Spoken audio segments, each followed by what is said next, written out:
Alright. Roll back, family, roll back. Roll back, Musa. May peace be upon you all, alright? Alright, family, first of all, understand that the Messiah, right? Jesus Christ, right? A moon ray 8 is on the planet, alright? And this Ascension Talk series are lessons, right? From a moon ray 8, right? The Messiah. Alright, then that, Malachi said that all this old stuff has got to go. Right? All this old stuff has got to go. So, right, family, we must continue to evolve. But we like to go back, right? We like to go back to things that schools that we already learned, right? And lessons that we've already addressed, right? We like to make that our address, right? We like to make that our home. But there's not, family. We must keep evolving, you see? Alright, so understand, these are my notes, right?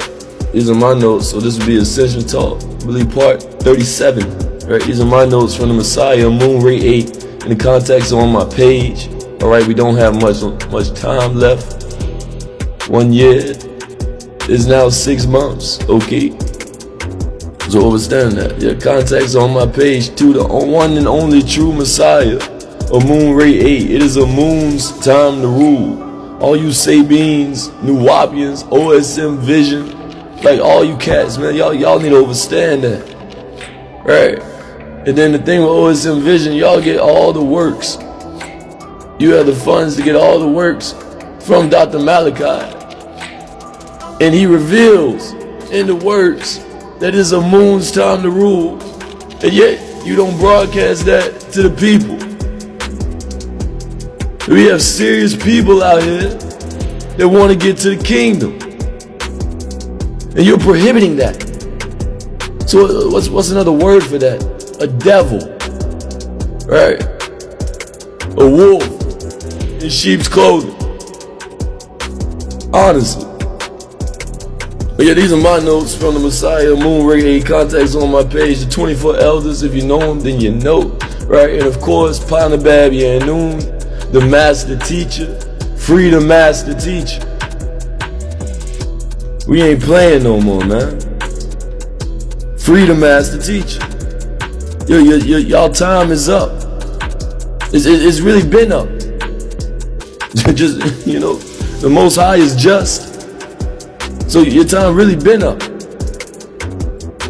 Alright, now, family, understand we do not worship the Christian God. We honor our ancestors as our divine source, right? When asked who created them, we should point back to our lineage, parents, grandparents, and etc. These direct lived connection, family, gives us certainty, right? It doesn't require a leap of faith.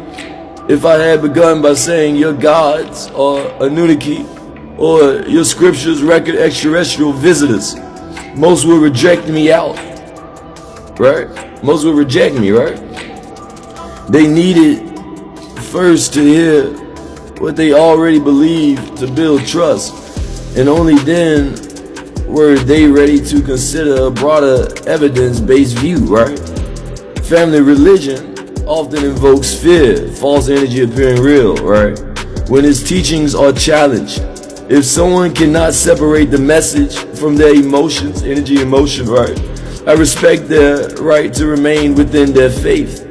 My role, our role, as children of the green light, Malachites, and Amunites, and new people, new beings, right? Is to present facts, invite scripture study, okay? For example, check in Hebrew Strong's coordinates online and let each person bear the burden of proof. True knowledge, family, dispels ignorance. Fear is just a reaction to the unknown, right? Because understand, family, when a child or anyone is afraid of the dark, it's not the dark, right? It's not the dark that they're afraid of. It's not the dark void that they're afraid of, but the unknown, right? Another example to give you understanding of that. would be that black sun chakra, right? And the sun isn't actually black, family, but black is the color of darkness or unknown. You follow that? Because everybody doesn't know the fact that there is a sun within your planet beneath your feet, family.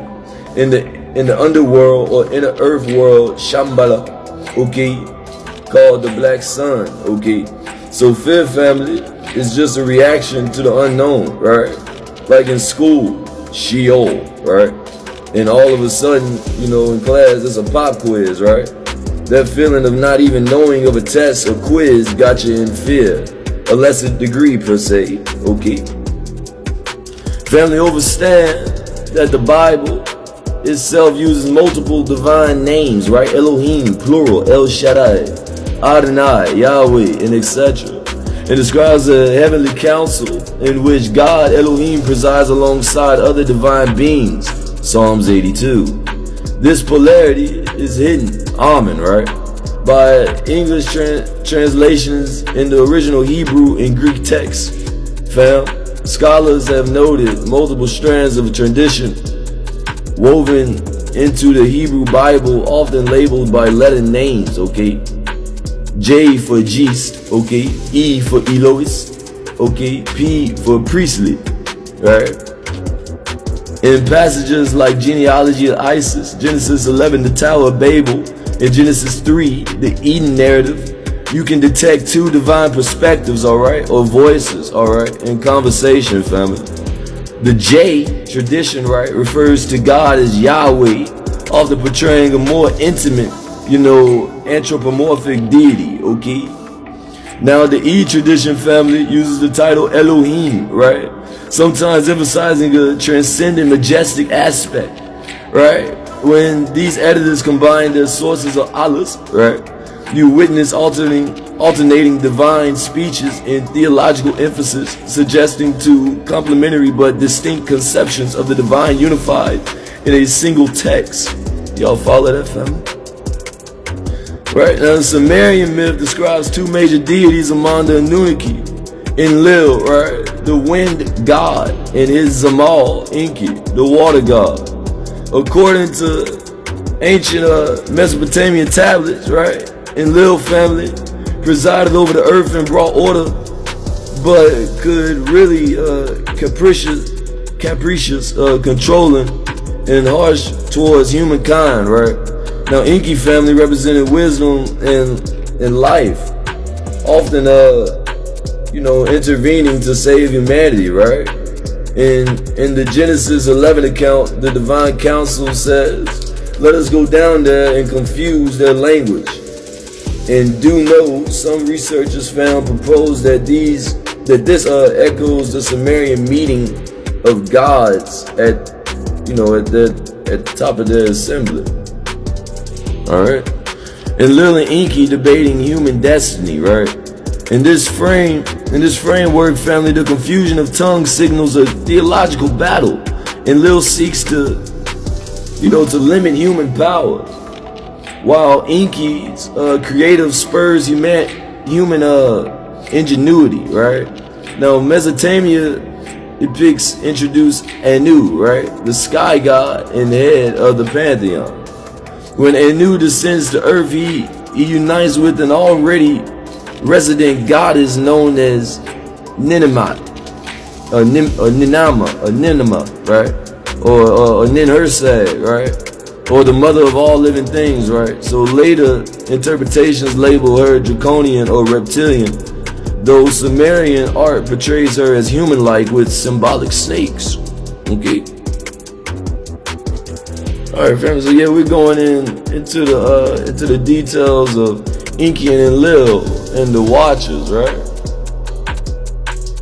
All right. So part 38 coming up next. I love you all, family. Please get into contact with the Messiah. Just as we said, we don't have much time. Okay, we don't have much time, for that is an illusion, and that illusion is ending. All right. I love you all. Part 38 coming up next. All praises are for Moon, Ray 8, and free attuned. Wadu.